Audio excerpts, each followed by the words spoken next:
আমি আজকে আপনাদের সামনে কিছু তথ্য এবং কিছু অপব্যাখ্যার সুষ্ঠু ব্যাখ্যা তুলে ধরার জন্য এই ভিডিওটি করছি। আজকে 19শে মে 2025 ঢাকা মেইল নামে একটি পত্রিকায় এইভাবে একটি নিউজ এসেছে। ইশরাকের শপথে 10 বাধার কথা তুলে ধরলেন উপদেষ্টা আসিফ। আমি যদি আপনাকে একটু দেখাই, তো এখানে সম্পূর্ণ ভুল ব্যাখ্যা দিয়ে 10টি পয়েন্ট সো কল্ড হাজির করা হয়েছে, যেগুলোর আসলে সম্পূর্ণ আইনি বিচার বিশ্লেষণ না করে নির্বাচনী ট্রাইব্যুনাল অবশ্যই রায় দেয় নাই এবং নির্বাচন কমিশন গ্যাজেট প্রকাশ করে নাই। এই বিষয়ে আমি একটু বিস্তারিততে আসবো যখন আমরা পয়েন্ট বাই পয়েন্ট এগুলোকে বিশ্লেষণ করব এবং একজন উপদেষ্টা যে মিথ্যার আশ্রয় নিচ্ছেন, চরম মিথ্যার আশ্রয়, শুধুমাত্র আমাকে আটকানোর জন্যে সেই বিষয়টি জনগণের সামনে তুলে ধরব। তো এখানে বলা হচ্ছে, বিএনপি নেতা ইশরাক হোসেনকে ঢাকা দক্ষিণ সিটি কর্পোরেশনের মেয়রের দায়িত্ব বুঝিয়ে দেওয়ার পথে 10টি অন্তরায় রয়েছে বলে জানিয়েছেন স্থানীয় সরকার মন্ত্রণালয়ের উপদেষ্টা আসিফ মাহমুদ। সোমবার 19 মে দুপুরে নিজের ভেরিফাইড ফেসবুক আইডি থেকে এসব বাধার কথা তুলে ধরেন জুলাই আন্দোলনের সম্মুখ সারির এই যোদ্ধা। আচ্ছা, এখানে প্রথম যে পয়েন্টটি বলছেন যে 1 নম্বর, আরজি সংশোধন অবৈধ মর্মে হাইকোর্টের রায় ভায়োলেট করে নির্বাচন কমিশন ট্রাইব্যুনাল এই রায় প্রদান করেছে।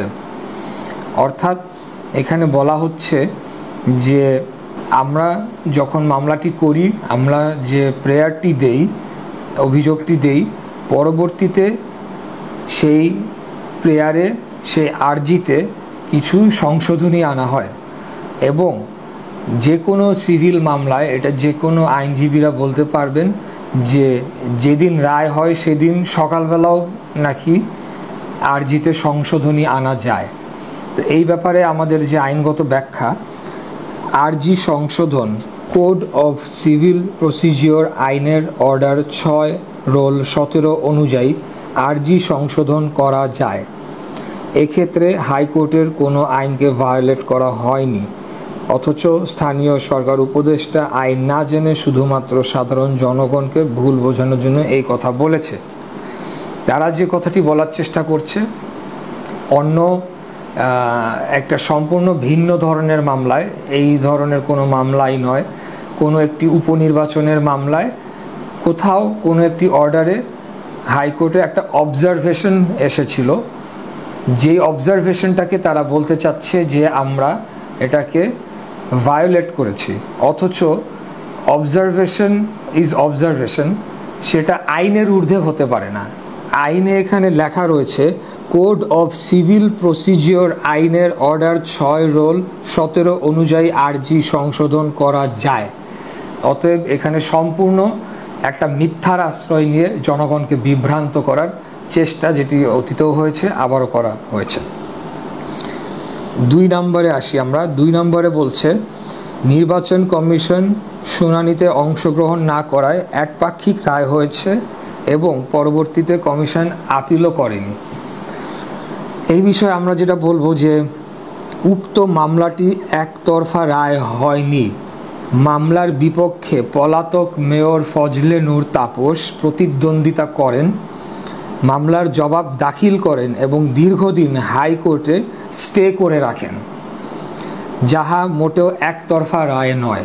নির্বাচন কমিশন যথাযথ আইন মেনেই এবং আইনি কোনো অসামঞ্জস্যতা না পাওয়ায় আইন অনুযায়ী গ্যাজেট প্রকাশ করে। এক্ষেত্রে আইনের কোনো ব্যত্যয় ঘটেনি। এখানেও সম্পূর্ণ যে কথাটি বলা হয়েছে একেবারেই পুরোপুরি মিথ্যা, এবং শুধু মিথ্যা না, আমি বলবো যে একটা গর্হিত অপরাধ, যে এরকম একটি রায়কে প্রভাবিত করার জন্য যখন এরকম একটি অবস্থা চলছে, এই ধরনের অপব্যাখ্যা, মিথ্যা ব্যাখ্যা দিয়ে জনগণকে বিভ্রান্ত করার চেষ্টা করা হচ্ছে। 3 নম্বর, আইন মন্ত্রণালয়ের মতামত চাওয়া হলেও মতামত দেওয়ার আগেই এবং একই সাথে 2 জন নাগরিকের পাঠানো লিগ্যাল নোটিশ উপেক্ষা করে রাত 10টায় গ্যাজেট প্রকাশ করেছে নির্বাচন কমিশন। তা আমি একটু বুঝাই। নির্বাচন কমিশন একটি স্বাধীন প্রতিষ্ঠান। তাহাদের নিজস্ব আইনজীবী প্যানেল থাকার পরও অধিকতর বোঝার জন্যে আইন উপদেষ্টার নিকট ফাইল পাঠালে তাহারা দেখে শুনে আইনের কোনো ব্যত্যয় না হওয়ায় ফাইল পুনরায় ফেরত পাঠালে তারপর নির্বাচন কমিশন গ্যাজেট প্রকাশ করে। অর্থাৎ ফাইলটি আইন মন্ত্রণালয়ে পাঠানো হয়েছিল, যদি এতই কোনো আইনে এখানে গলত থেকে থাকতো, 5 দিন ধরে সেটা নাকি ছিল কোথায়, সেখানে তো কোনো মতামত কেন দেওয়া হলো না? এবং কেন দেওয়া হলো না? কারণ সেখানে মতামত দেওয়ার কোনো অধিকার বা আইনি কোনো ব্যত্যয় পাওয়া যায়নি। দ্বিতীয়ত, আইন মন্ত্রণালয় নির্বাচন কমিশনকে কোনো আইনি মতামত দিতে পারে না, কারণ নির্বাচন কমিশন একটি স্বাধীন সার্বভৌম প্রতিষ্ঠান। এখানে রাত 10টার কথা যেটি বলা হচ্ছে, যে আর আমাদের যে রায়ে স্পষ্ট লেখা ছিল 10 দিনের মধ্যে গ্যাজেট প্রকাশ করতে হবে। আর 2 ঘন্টা পার হলে, রাত 10টা থেকে 12টা হয়ে গেলে, সেটা তখন পরের দিন 10 দিন অতিক্রম করত এবং নির্বাচন কমিশনের এখানে কন্টেম্পট অফ কোর্টে পড়ার একটা আশঙ্কা ছিল বিধায় তারা দীর্ঘ সময় তাদের জন্য অপেক্ষা করে এবং পরবর্তীতে বিকালে যখন ফাইলটি পাঠানো হয়, যেটুকু আমি জানতে পেরেছি, যেখানে মতামত দেওয়ার আসলে কিছু ছিল না, তখন নির্বাচন কমিশন নিয়ম মেনে আদালতের নির্দেশ অনুযায়ী গ্যাজেট প্রকাশ করে। দ্বিতীয়ত, তারা এখানে বলছে যে 2 জন নাগরিকের পাঠানো লিগ্যাল নোটিশ উপেক্ষা করে। যে 2 জন নাগরিকের লিগ্যাল নোটিশ পাঠানো হয়েছে, প্রথমত তারা 2 জনের কেউই ঢাকা দক্ষিণের ভোটার না, অতএব তাদের এখানে সংক্ষুব্ধ হওয়ার কোনো সুযোগই নাই, সম্ভাবনাই নাই। অথবা এখানে এমন কোনো পরিস্থিতি সংক্ষুব্ধ কখন হয়, যদি এমন হতো যে আমি নির্বাহী আদেশে একজন প্রশাসক হিসাবে নিয়োগ পেয়েছি, সেখানে আমাকে সরিয়ে দেওয়া হয়েছে বা আমি আবার আসছি, আমার ফলে আরেকজন সংক্ষুব্ধ হচ্ছে, আরেকজন ক্ষতিগ্রস্ত হচ্ছে, সেই ক্ষেত্রে সেই ব্যক্তিরা এখানে সংক্ষুব্ধ হয়ে এখানে লিগ্যাল নোটিশ পাঠাতে পারে। এখানে যে লিগ্যাল নোটিশ পাঠানোর কথাটি বলা হয়েছে, সেটি একেবারে পুরোপুরি ভিত্তিহীন তো বটেই, এবং যারা পাঠিয়েছে তারা ঢাকা দক্ষিণ সিটি কর্পোরেশনের তারা রেজিস্টার্ড কোনো ভোটারও নন। অতএব এরকম আইনি নোটিশ তো যে কোনো কম্পিউটারের দোকানে বসে টাইপ করেও পাঠানো যায়, এবং অনেক উকিল সাহেবরা রয়েছেন যাদের মাধ্যমে এটি করা সম্ভব। তো এটাতেই স্পষ্টত বোঝা যাচ্ছে তারা আগে থেকেই বাধা প্রদান করার জন্যে এই ধরনের কিছু ব্যক্তিবর্গকে তারা নিয়োগ দিয়েছে, হায়ার করেছে এই সমস্ত কাজ করে আমাদেরকে বাধাগ্রস্ত করার জন্য। অতএব এটারও কোনো লিগ্যাল কোনো বেসিস নাই। চতুর্থ যে কথাটি বলা হচ্ছে, আসিফ লেখেন, চতুর্থ এ মামলায় স্থানীয় সরকার বিভাগ পক্ষভুক্ত ছিল না এবং রায়ে স্থানীয় সরকার বিভাগের প্রতি কোনো নির্দেশনার উল্লেখ নেই। এখানে মানে আমি বলবো যে এটা আসলে চরম অজ্ঞতা নাকি, আর কিছু বলার নাই। স্থানীয় সরকার বিভাগকে এই মামলায় পক্ষভুক্ত করার কোনোই কারণ নাই, এটা হয় না, কারণ তারা নির্বাচনের কোনো পক্ষ না। তাদের কাজ হলো নির্বাচন কমিশনের আদেশ মেনে প্রয়োজনীয় পদক্ষেপ গ্রহণ করা। অতএব যেখানে আইনের মধ্যেই তারা কোনো পক্ষভুক্ত হতে পারে না, সেখানে এই কথাটি কেন বলা হচ্ছে, এটা তো আসলেও মানে এখন সবাই নিশ্চয়ই বুঝতে পারবেন যারা আইনের বিষয়ে কিছুটা ধারণা রাখেন, যেখানে নির্বাচন স্থানীয় সরকার বিভাগকে এই মামলায় পক্ষভুক্ত করার কোনো কারণ নাই, কারণ তারা নির্বাচনের কোনো পক্ষ নন। তাহলে কেন উপদেষ্টা বলছে যে স্থানীয় সরকার বিভাগ পক্ষভুক্ত ছিল না এবং রায়ে স্থানীয় সরকার বিভাগের প্রতি নির্দেশনার কোনো উল্লেখ নেই? যেখানে স্থানীয় সরকার কোনো পক্ষই না, তার প্রতি আবার কোর্ট কি নির্দেশনা দেবে? এখানে আইনেই তো বলা রয়েছে, সিটি কর্পোরেশন আইনে তা স্থানীয় সরকার বিভাগের যে কাজটুকু সেটি খুব স্পষ্টভাবে ডিফাইন করা হয়েছে যে তারা নির্বাচন কমিশনের গ্যাজেটের আলোকে তারা শপথ গ্রহণ অনুষ্ঠান সম্পন্ন করবে, এতটুকুই তাদের কাজ।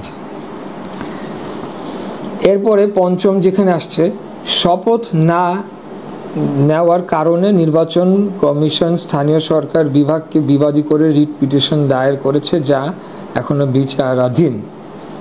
আচ্ছা, এখানে যেটা বলা হচ্ছে,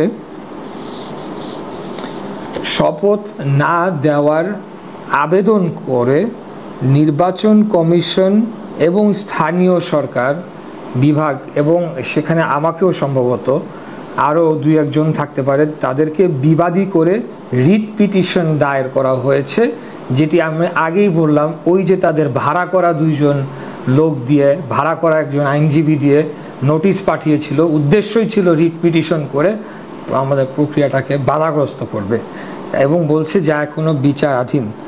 এই বিষয়ে আমাদের আইনজীবীদের মতামত যে রিট সংক্রান্ত যে কোনো বক্তব্য স্থানীয় সরকার উপদেষ্টা দিয়েছেন তা উনার অজ্ঞতার বহিঃপ্রকাশ। কোনো মামলার শুনানির জন্য কোনো অর্ডার বা শপথ বন্ধ হবে না।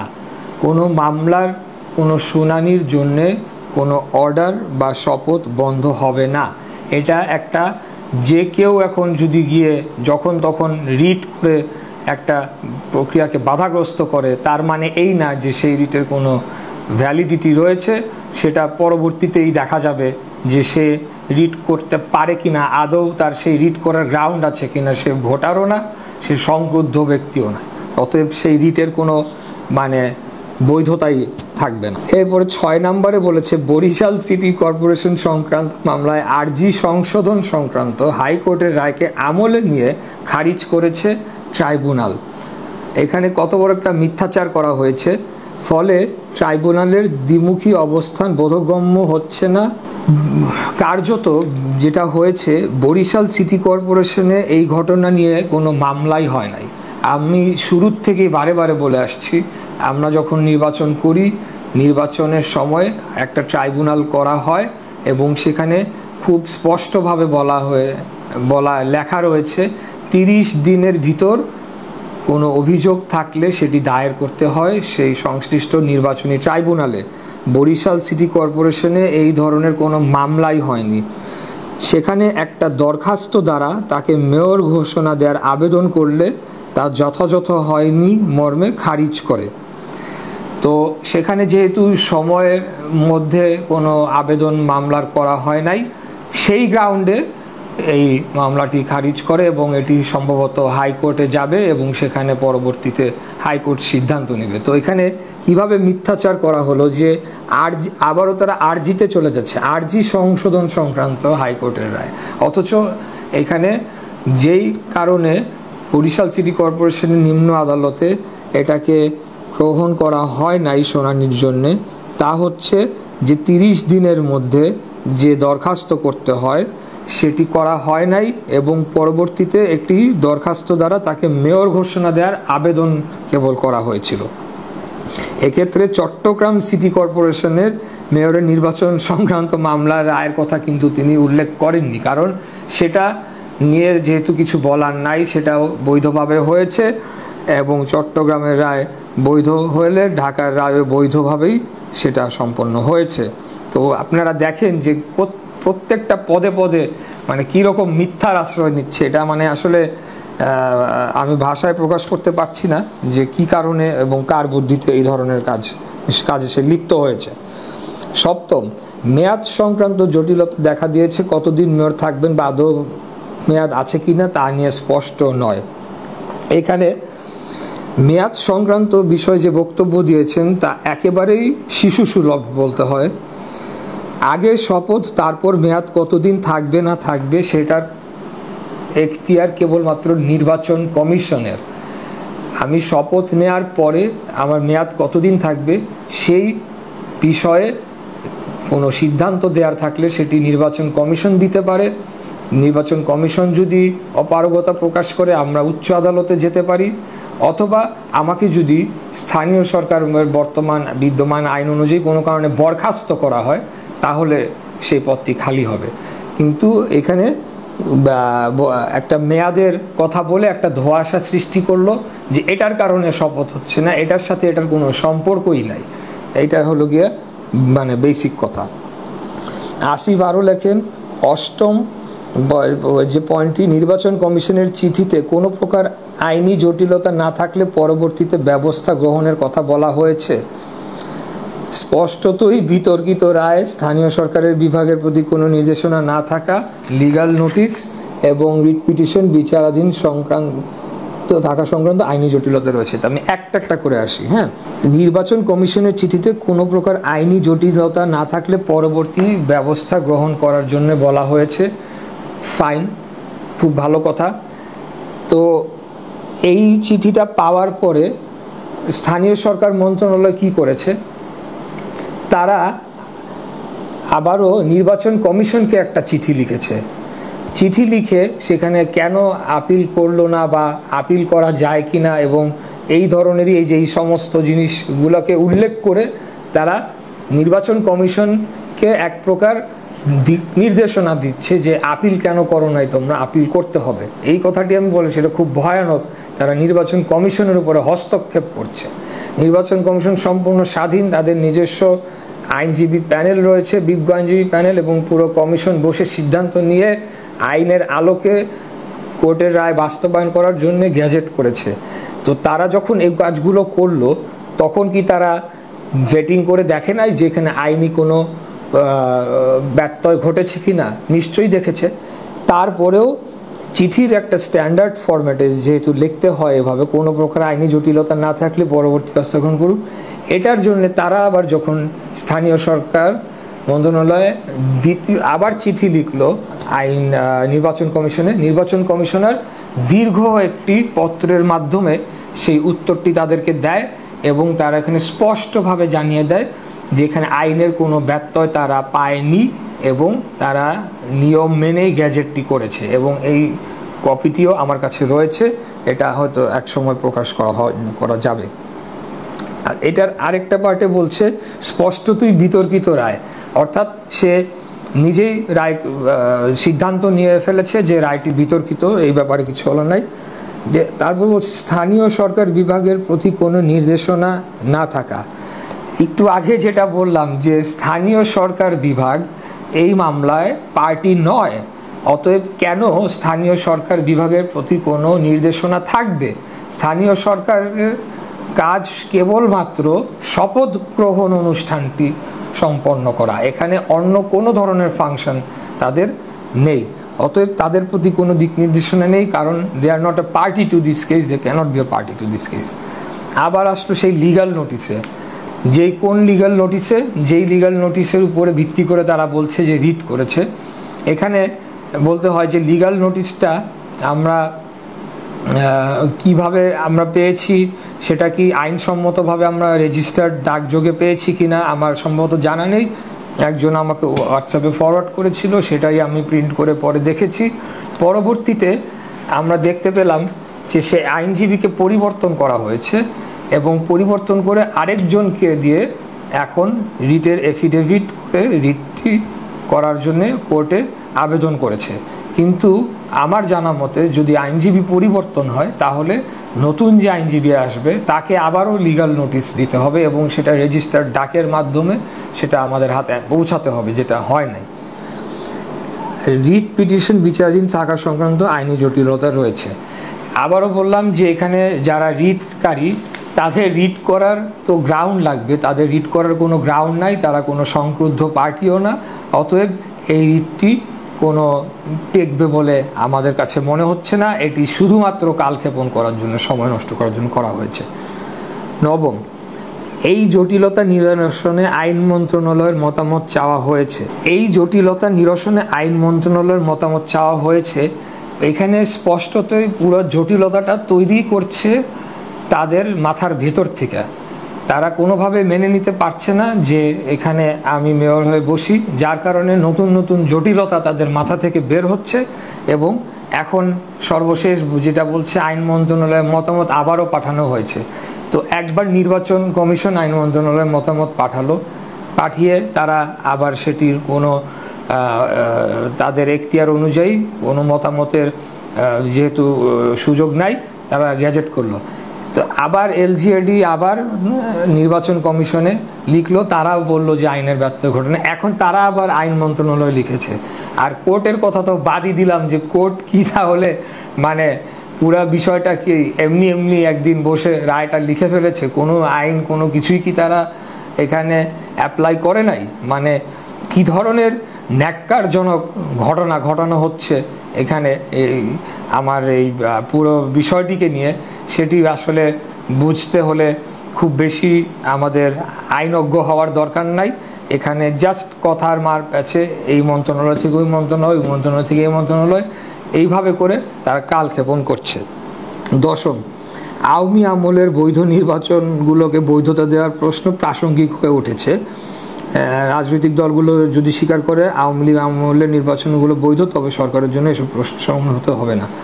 এখানে খুব চতুরতার সাথে মানে রাজনৈতিক দলগুলোর উপরে চাপিয়ে দেওয়ার একটা অপপ্রয়াস চালানো হয়েছে।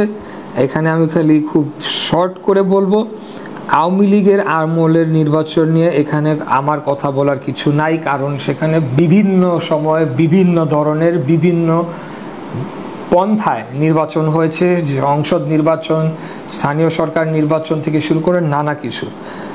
আমি শুধু আমার যে মামলাটি সেটির বিষয়ে বলবো। আমরা কোর্টে মেয়র হিসেবে তাপসের প্রজ্ঞাপনকে অবৈধ চেয়ে মামলা করেছি এবং সেই মামলায় আমরা ফাইট করে অর্থাৎ লড়াই করে মামলার সমস্ত প্রক্রিয়া, সাক্ষী, শুনানি সমস্ত কিছু সম্পন্ন করে আমরা জিতে এসেছি, আমরা ন্যায় বিচার পেয়েছি এবং এর মাধ্যমে যে তাপসের প্রজ্ঞাপনকে যে অবৈধ চাওয়া হয়েছিল সেটি এস্টাবলিশড হয়েছে এবং আমাকে বৈধভাবে মেয়র ঘোষণা দেওয়া হয়েছে। এখন এই ধরনের আমরা যদি আইনি বিষয় বা আরও নানা ধরনের বিচার বিশ্লেষণ মাসের পর মাসও করা যেতে পারে, বিষয়টা তা না। বিষয়টা এখানে সম্পূর্ণ রাজনৈতিক। আমি সেই দিকে এখনও যাব না, ওইটার বিষয় আমি জনগণকে পরে বলবো। তবে এই সরকারের ভেতরে এই উপদেষ্টা কয়েকজন যারা রয়েছেন তারা তাদের নিরপেক্ষতা অবশ্যই হারিয়েছেন। তারা থাকাকালে কোনোদিনও বাংলাদেশে সুষ্ঠু, সঠিক, স্বাভাবিক, নিরপেক্ষ নির্বাচন হবে না। তাই অবিলম্বে তাদের পদত্যাগ করতে হবে, এইটার জোরালো দাবি আমরা জানাচ্ছি। এবং আমাদের সর্বজন শ্রদ্ধেয় অন্তর্বর্তীকালীন সরকারের প্রধান ডক্টর মোহাম্মদ ইউনূস সাহেব, উনি এই বিষয়গুলোকে নজরে আনবেন এবং এইসব উপদেষ্টাদেরকে বাদ দিয়ে সম্পূর্ণ নিরপেক্ষ উপদেষ্টা পরিষদ তৈরি করে জাতিকে একটি সুষ্ঠু, সঠিক নির্বাচন উপহার দেবেন, এই আশাই আমরা করছি এবং এটাই বাংলাদেশের জনগণের কাম্য। আর সর্বোপরি আমরা আইনি যে কথাটি বলেছি পুরোপুরি আইনি লিগ্যাল ফ্রেমওয়ার্কের মধ্যে রয়েছে।